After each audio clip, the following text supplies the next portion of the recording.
बिस्मिल्लाहिर्रहमानिर्रहीम।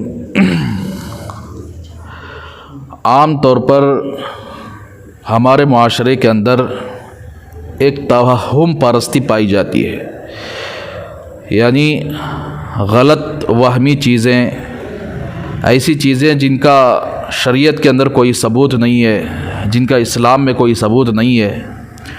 मिसाल के तौर पर बहुत सारे लोगों का अक़ीदा यह है कि रात के वक्त औरतें जो बाल की चोटी डालते हैं, तो उसके बारे में अगर कोई रात में कंघी करे, चोटी डाले या झाड़ू दे या नाखून काटे, तो इस सिलसिले में बहुत सारे गलत अक़ीदे ये रखते हैं कि इस तरह करने से मनहूसियत घर के अंदर आती है, बलाएँ आती हैं।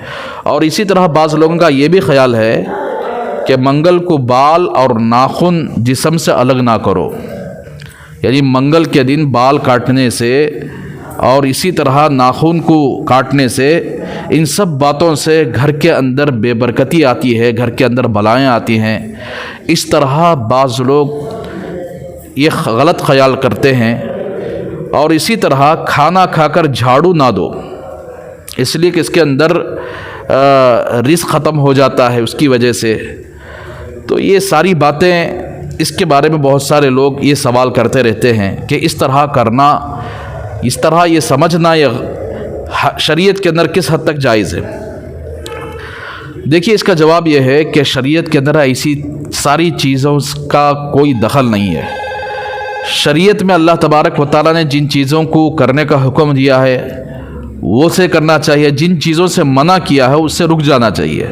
तो अल्लाह की मना करदा चीज़ों में ये चीज़ें नहीं आती कि रात के अंदर झाड़ू ना दो, रात के अंदर नाखून ना काटो, रात के अंदर बाल में कंघी ना करो, या मंगल का दिन जिस तरह गैर मुस्लिम हजरात जैसे यानी कटिंग करने वाले हजाम होते हैं, उन लोगों का भी यही अक़ीदा है कि मंगल के दिन हम नहीं करेंगे कटिंग, बाल को जिस्म से नहीं गिराएंगे। ये तो यानी गैर मुस्लिमों का अक़ीदा है। मुसलमानों को चाहिए कि ऐसे अक़ीदों से दूर होना चाहिए, इसलिए कि शरीयत के अंदर कभी भी नाखून काट सकते हैं, कोई वक्त उसके लिए मुतय्यन नहीं। कभी भी बाल काट सकते हैं, उसके लिए शरीयत ने कोई वक्त मुतय्यन नहीं किया।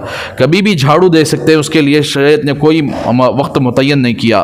खाना खाकर भी झाड़ू दे सकते हैं, रात में भी दे सकते हैं, दिन में भी दे सकते हैं। इसके बारे में ये सब आकर महज तवहुमात हैं, ये सब तवहुम परस्ती है। इससे मुसलमानों को ऐसे अक़ीदों से बचना चाहिए। हालांकि इंसान के साथ जो होता है उसकी बदआमलियों से होता है, घर के अंदर जो बेबरकती होती है उसके गुनाहों से होती है। तो बेहज़ इससे शरीयत का कोई दखल अंदाज़ी नहीं है, शरीयत का इसका कोई ताल्लुक़ नहीं है, ये सब के सब तवहुम परस्ती है।